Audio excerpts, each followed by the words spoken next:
I killed my marriage on purpose, and I don't regret it. Not anymore.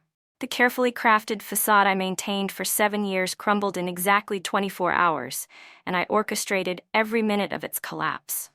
I'm Rebecca Mitchell, though these days I prefer just Becca. Frank, my husband, well, soon-to-be ex-husband, always insisted on Rebecca. It's more sophisticated, he'd say, his voice carrying that familiar condescending tone that I'd grown to despise. The hotel conference room buzzes with activity around me. The annual corporate leadership retreat, where company politics and ambition collide in a toxic dance of networking and betrayal. The perfect setting for what I've planned. The crystal chandeliers cast shadows across faces that look increasingly blurred as I sip my third glass of champagne. The air feels thick with expensive perfume and desperation. Frank is across the room, commanding attention as always. His perfectly tailored suit and practiced smile make him look every bit the successful CEO he portrays. Only I know about the cracks beneath that polished surface. Only I know about Sarah from accounting and Jennifer from marketing and now Emma from business development. Emma. She catches my eye from across the room and quickly looks away. She doesn't know I know. Nobody knows I know. That's the beauty of being underestimated. People get careless around you. They forget you're watching. I remember when I first realized Frank's pattern. It was during last year's retreat, actually. I was bringing him his forgotten phone charger, using my employee access card to surprise him. The surprise was mine when I heard the giggling from his executive suite. I didn't confront him then. Instead, I started paying attention. Really paying attention. The crystal glass feels cool against my lips as I watch Emma laugh at something Frank is saying. She's younger than me, of course. They always are. Her black dress hugs every curve, and her red lips form perfect O's when she laughs. I wonder if she practices that in the mirror. Becca, you look distracted, Michael says, appearing beside me. Michael, Frank's CFO and supposed best friend. He's the only one who still calls me Becca besides myself. His hand brushes my arm, lingering just a moment too long. He knows about Frank's indiscretions. He's covered for him more times than I can count. Just enjoying the show, I reply, tilting my glass toward where Frank and Emma are now standing suspiciously close. Michael shifts uncomfortably. Listen, Becca, about tomorrow's presentation. Don't worry, Michael. Everything's prepared. I smile, watching his tension ease. Poor Michael. He has no idea he's just another piece on my chessboard. The presentation. The thought makes me take another sip of champagne. Tomorrow, in this very room, Frank will give his keynote speech about corporate integrity and family values. The irony would be hilarious if it weren't so nauseating. I excuse myself from Michael and head to the ladies' room, my heels clicking against the marble floor. The sound echoes like a metronome, keeping time with my racing heart. In the mirror, I adjust my emerald green dress, the one Frank said made me look trying too hard. I pull out the USB drive from my clutch, checking it for the 100th time. It's amazing how something so small can carry such devastating power. The door swings open, and Emma walks in. Our eyes meet in the mirror, and I watch the color drain from her face. Rebecca, she stammers. I was just reapplying your lipstick? I finish for her, noting the smudged corner of her mouth. You might want to be more careful. That shade leaves marks. She freezes, mascara wand halfway to her eye.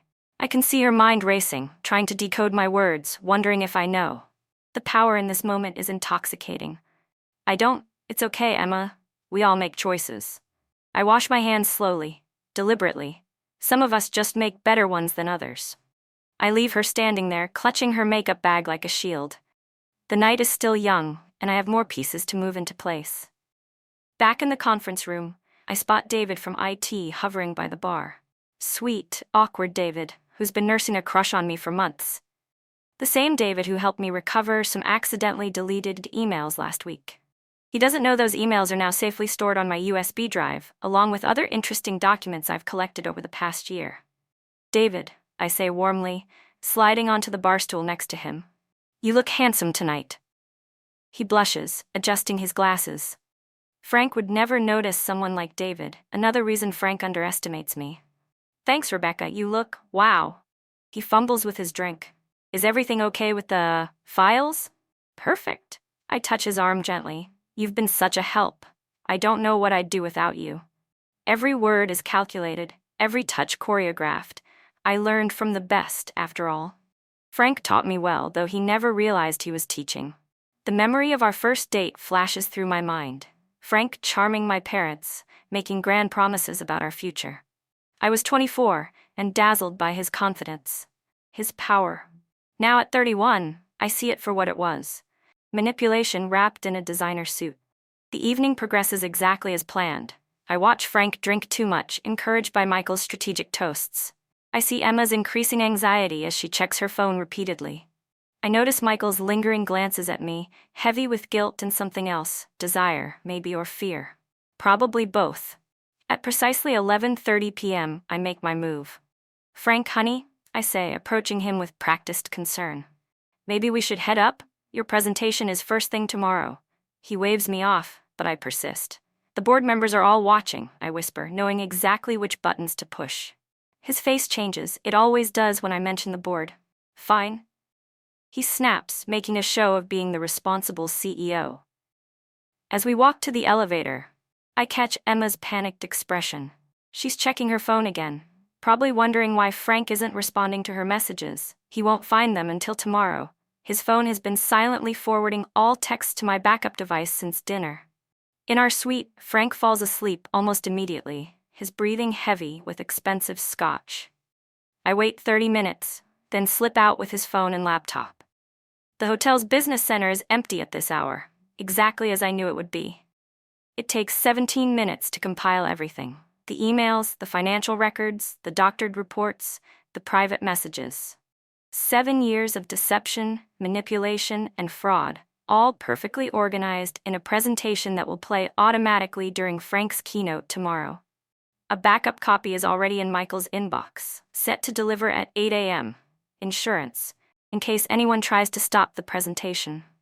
I think about the women, not just Emma, Sarah, and Jennifer, but the others I discovered. I think about the money Frank has been funneling through shell companies, the deals he made by destroying smaller businesses, the lives he's ruined while maintaining his perfect image. I think about the years I spent being difficult and paranoid whenever I questioned anything. Back in our suite, I watch him sleep. The mighty Frank Mitchell, brought down not by his enemies but by the trophy wife he never thought would understand his games. Morning arrives with a pounding at our door. It's Michael, looking disheveled. "Frank, the board wants to meet before your presentation, something about irregularities." His eyes lock with mine, and I see the moment he realizes. "You," he whispers. "It was you." Frank rushes to get ready, hangover forgotten in his panic.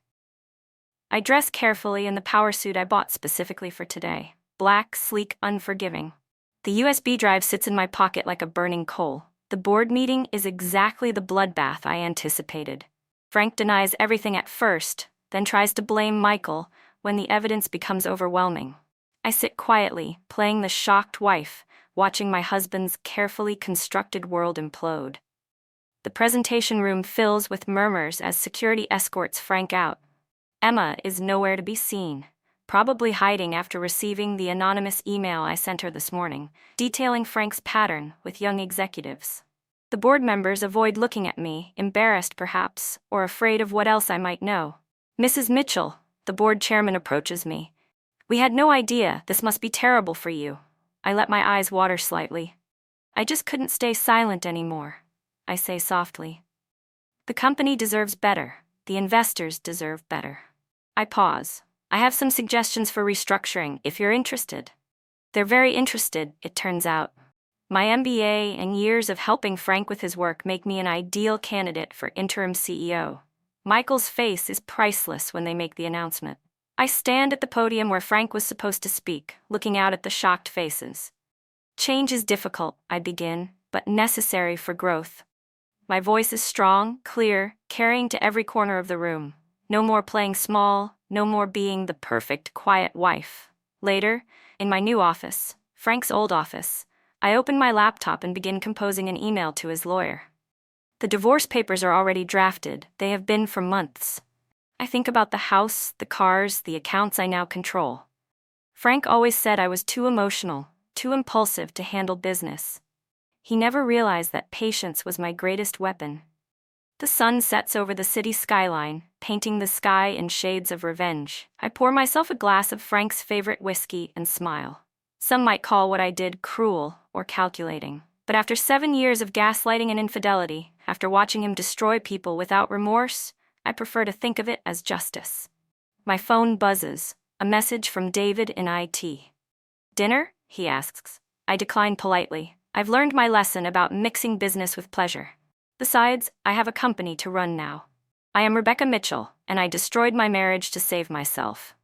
And I'd do it again in a heartbeat.